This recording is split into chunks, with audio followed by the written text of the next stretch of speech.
Yo guys, what's going on? Today we're going to be talking about all of the drafty standouts who have been destroying the summer league night in and night out.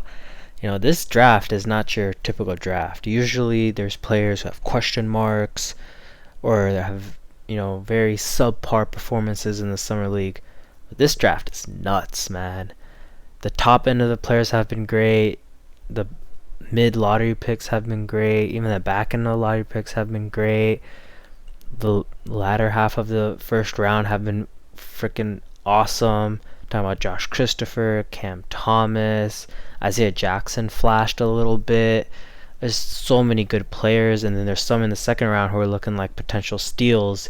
Talking about Sharif Cooper, Luka Garza is looking like a pretty good player. I mean, top to bottom, this draft is really good and really deep. And some are saying this might be even better than the '03 draft. So I'm pretty hyped to do this video. So we're going to kick things off by talking about the big dogs here. I'm talking about the top five: Cade, Green, Mobley, Scotty, and Jalen Suggs. Starting off with Cade, man. I'm from Houston right now, and there's a lot of heat between some Detroit fans and Houston fans, and I love it. This is the competition that I was looking for, and it's really fun just debating, just talking about these two. And I feel like they're going to be, tied together at the hip for their entire career, considering they're in the same draft class and all the things Green has been saying about Detroit. But, going into the draft, through the entire process, I honestly felt like Cade was the best player in the draft. Like, I know a lot of people love Green, especially in Houston, but Cade was different, man. I remember watching him against UT, and I was like, dude, this guy is going to be a baller.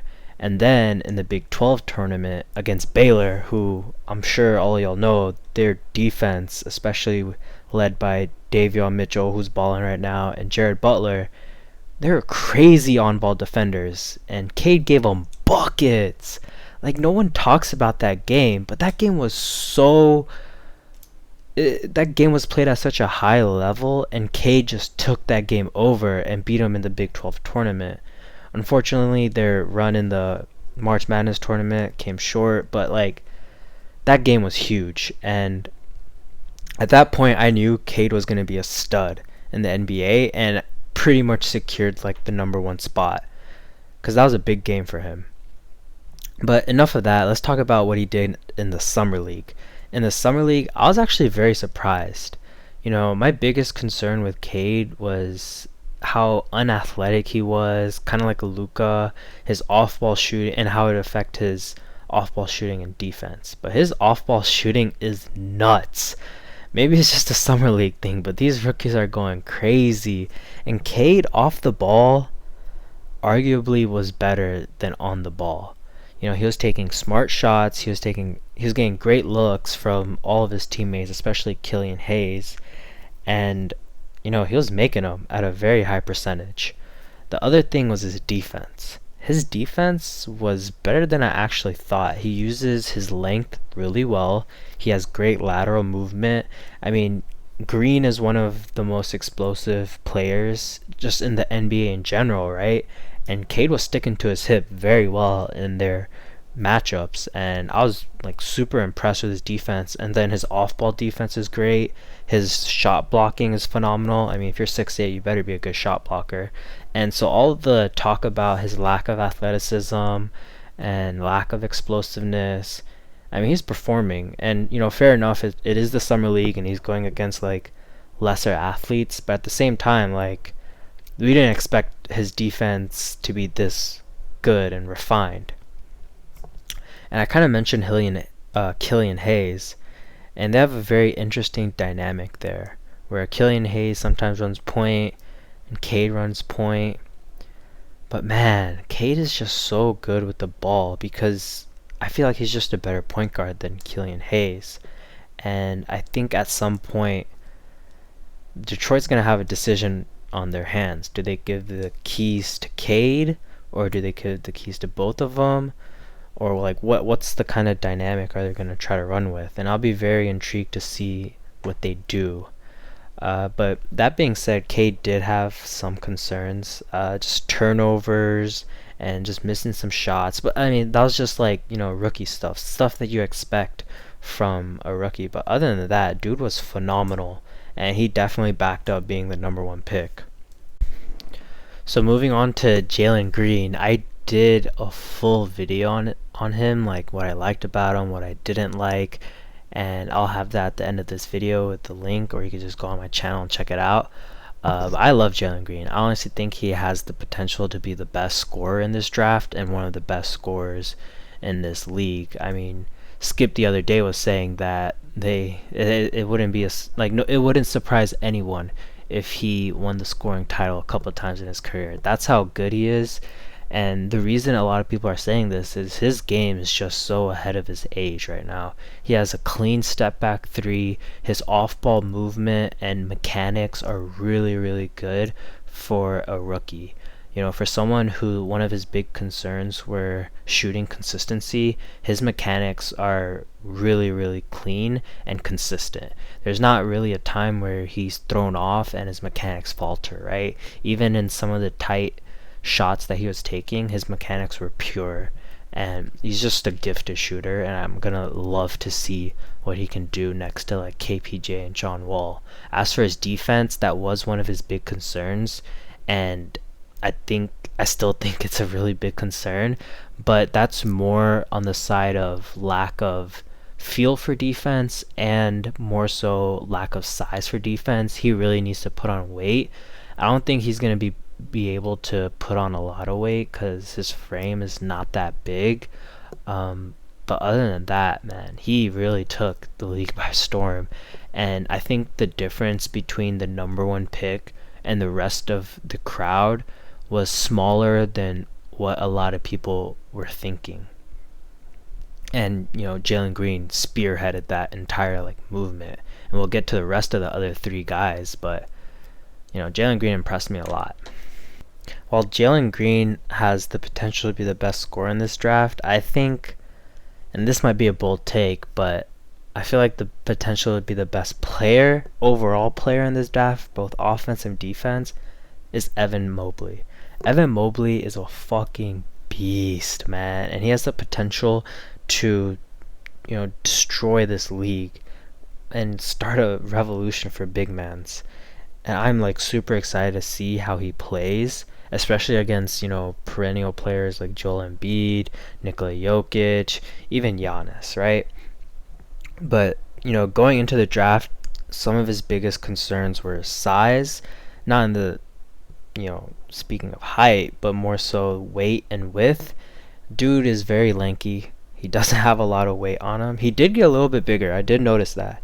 His arms got a little bit bigger and his frame looks a little bit more filled out than he was post college ball, which is a really great sign. I hope he continues to get bigger. I think one of the good and bad things working for Evan Mobley is he's going to be playing the 4 and not the 5 because they have Jared Allen, so he won't have to deal with Jokic and Embiid on a possession basis, like every possession basis, but he will have some matchups here and there, and those will be fun to look at.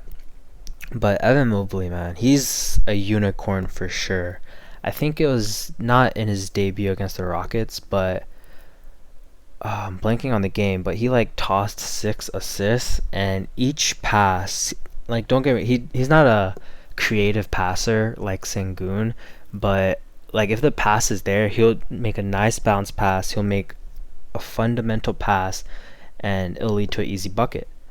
And to see your big men do that, man, it's crazy. His potential defensively is like having the rim protection of Rudy Gobert and then having the on-ball defense of I don't know, like a Kawhi Leonard. Maybe not Kawhi Leonard, but he could be a really good on-ball defender against guards. He's not gonna, obviously someone like Steph will beat him a couple times, but at the same time he's gonna beat Steph a couple times too. That's his potential, when he peaks, right? Offensively, man, he's like Anthony Davis, Chris Bosh hybrid. That's what his game kind of reminds me of. Especially in the summer league, he was playing more like a Chris Bosh, and he was good in that role too. So I'll be very interested to see how they use him offensively, because he was taking a lot of shots, and to his credit, he was making some shots too. I hope he, I don't know.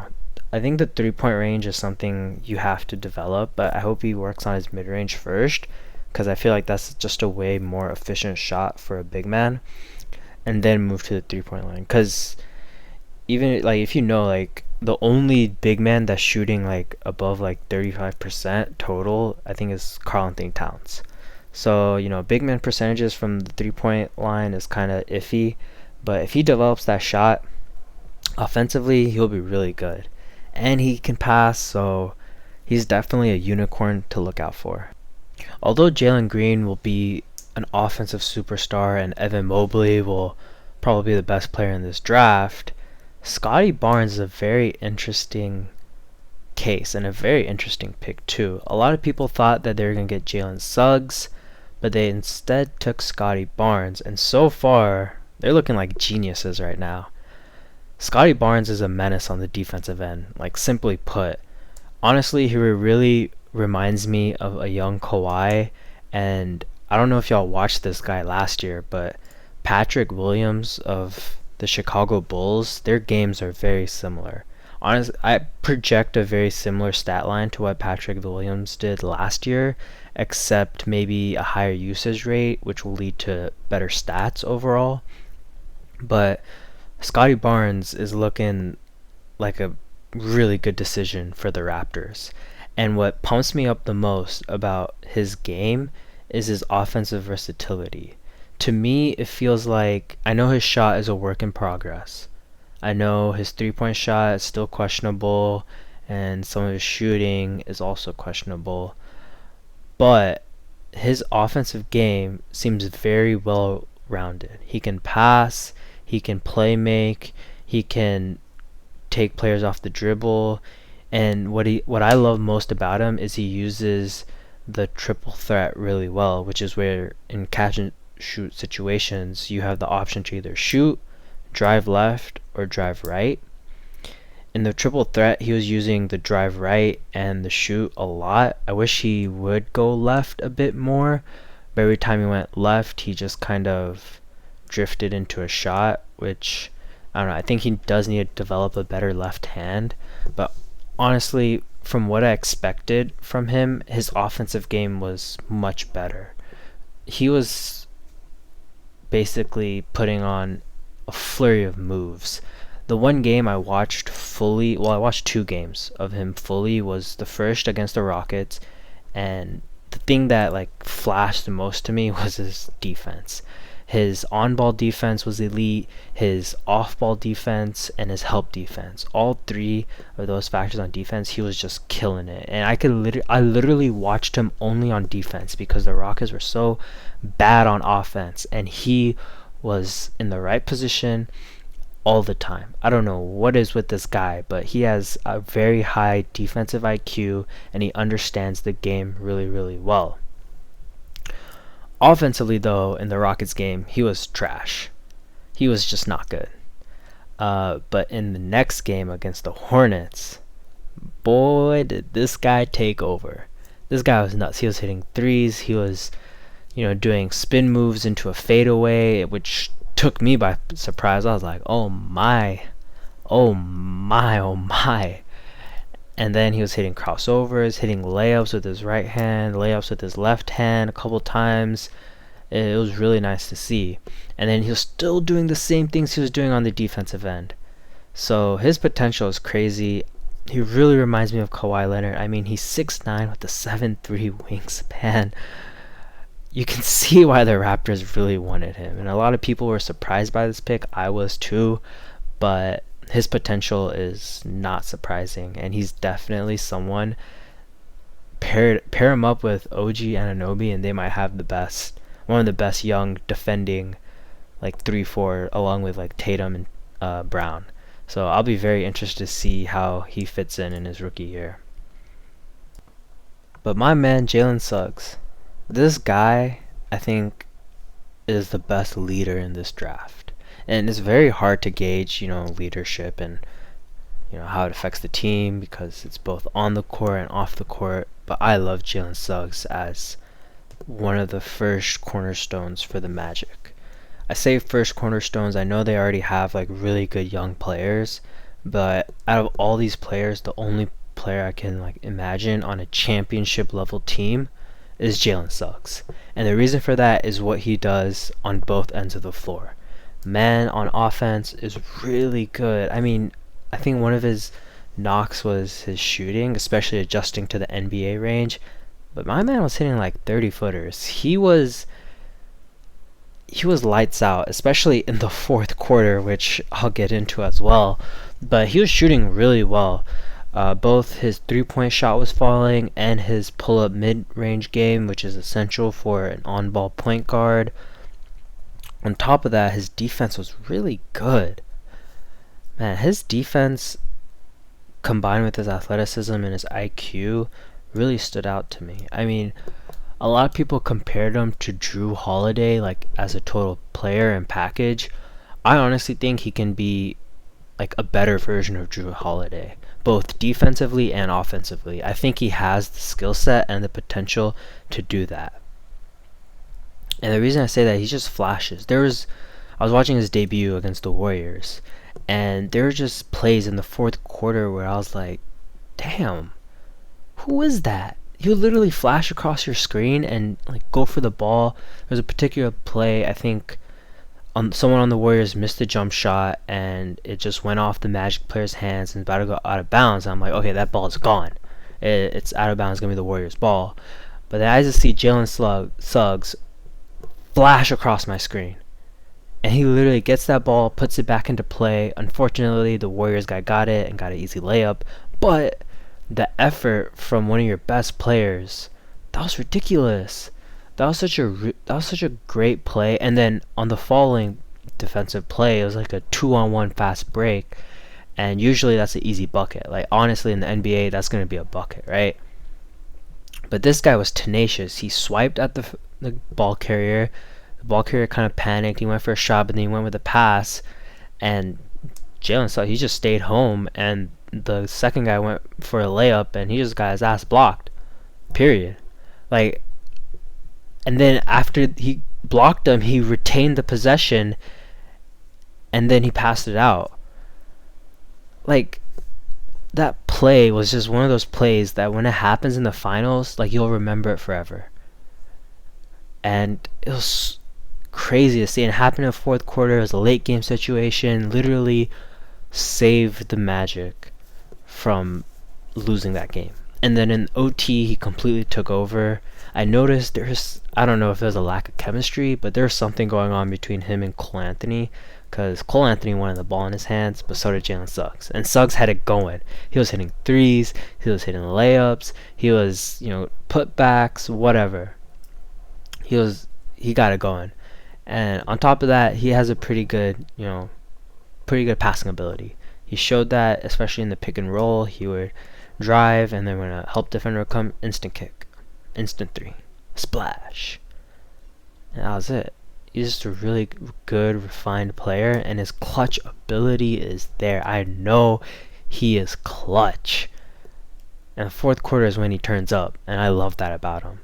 And I think Magic really got a good one. I know they probably wanted Scotty Barnes, but trust me, they'll take Jalen Suggs. So that's all I have for this video. I'm going to do a part 2 with some of the other players who pretty much outperformed their draft stock. I'm thinking Davion Mitchell, Kuminga was really good, Cam Thomas, Alperen Şengün, which I also did a whole video over if you want to check that out. Sharif Cooper, Jalen Johnson. There's so many players in this draft, and man, this summer league has been one of the best summer leagues in a really long time. So I'm really happy to keep doing this. Like the video if you liked it. Subscribe if you keep liking my content. More importantly, if you have any comments regarding the video or anything I said, whether you disagree with me or agree with me, feel free to leave it down. I love debating, like I said. So yeah, thanks for listening. I'll catch y'all later. You're good. Peace. I'm pretty good. I'm solid.